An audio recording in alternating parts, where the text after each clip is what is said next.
Brothers and sisters, I have found a definition of what it means to be a Christian, and that is be a good Samaritan. The gospel today offers us the definition of what it means to be a Christian. If we all thought, felt, and acted like the Good Samaritan presented to us in the gospel today, we will change the world. We will make this world a better place. We will make this world look more like the dream of God for all creation. A world where we are one family, where we care about each other, where we reach out to each other, where we lift each other up when we are fallen.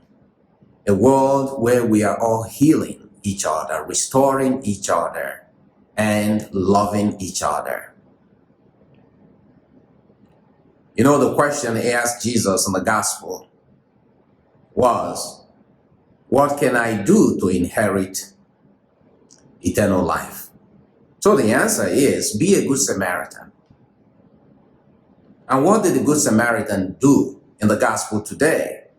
First is, how did he act when he saw a man who was wounded, down and out? It began with how he thought.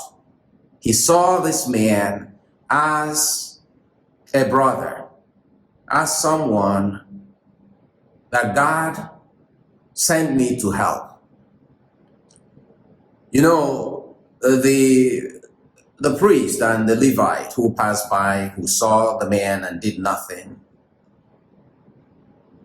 we can look at them and maybe we'll condemn them. Why didn't they stop? Why didn't they do something? But it all began with how they thought. Like Martin Luther King Jr. said, the question that the Good Samaritan asked when he saw the man who was wounded, down and out, he said, what will happen to him if I didn't step down to do something about him? The priest and the Levite, perhaps, they asked the question, what will happen to me if I step down to help him? I could be ritually contaminated, or it could be a booby trap. So it's too risky. The road from Jerusalem to Jericho is too risky. So they did not care because of the way they thought. I am sure that if they had recognized that man as their brother from the same family, or if that was his or his wife, he would have stopped to do something. The second point is that the Good Samaritan did not just think, he felt compassion. He was moved to sympathy. And compassion, feeling is not enough. He did something about it. He acted. You know, many of us, when we see the suffering in our world, sometimes we cry about the wars, about the shootings, about the kidnappings. You know, the world today is not really a great place, given the sea of human suffering that we behold. And many of us, we really feel bad. Sometimes you're watching the television, you hear so many bad news, and then you want to switch the channel. I can't take this anymore. The story was told of a man who was passing through a street in his city, and he saw so many beggars, so many people along the road who were suffering. At night, when he was saying his night prayer, he was angry at God, praying, God, change the world. Do something, God, about what is going on in our world. Then in a dream at night, God came to him and said, my son, I have done something about the suffering in the world by creating you. Sometimes we feel pity for those who are suffering. We feel sad, but then we do nothing. The Good Samaritan not only felt bad, not only felt compassion, he did something. And what did he do? He stepped down. He became vulnerable. He lifted up the man, put him on his mule, and then took him to the inn. And then he assumed responsibility for this man's care.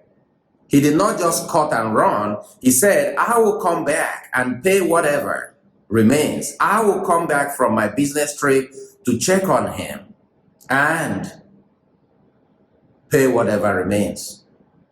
How many of us, especially in the humanitarian sector, to give an example, it's not just enough to start a project we don't finish?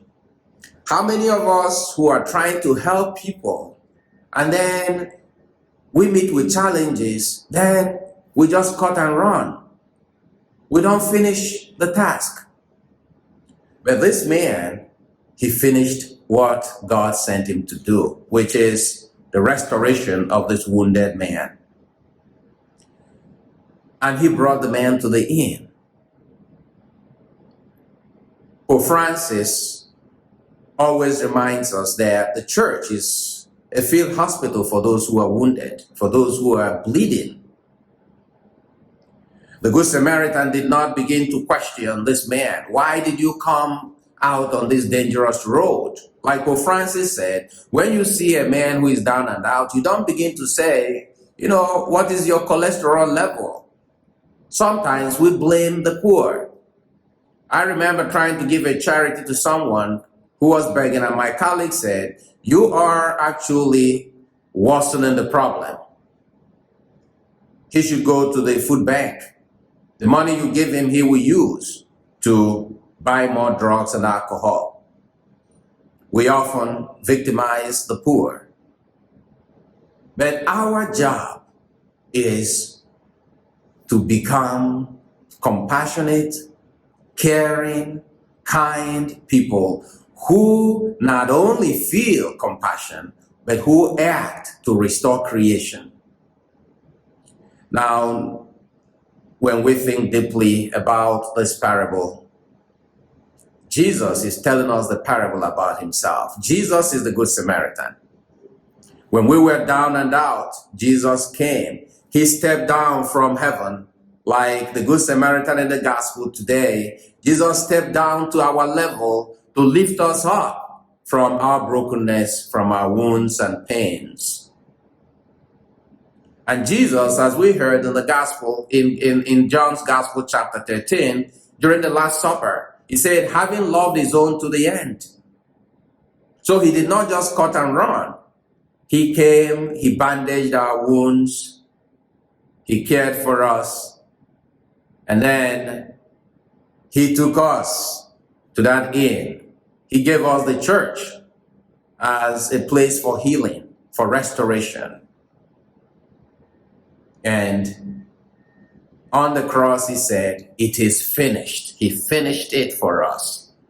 That's what we should do as Good Samaritans. Our job, brothers and sisters, as Christians today, is to become healers of a wounded and broken world. Our ministry and our vocation as Christians today is to make sure that we are not simply feeling bad about things, but we are acting to change the world.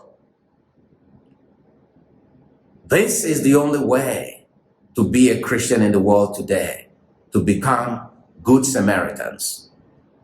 May Jesus help each and every one of us to reach out to people, to be touched, and to be moved to do something about so much suffering in our world, so that through us, God can bring those who are wounded and battered by the challenges of life into that inn where they can find healing, restoration, peace, and hope.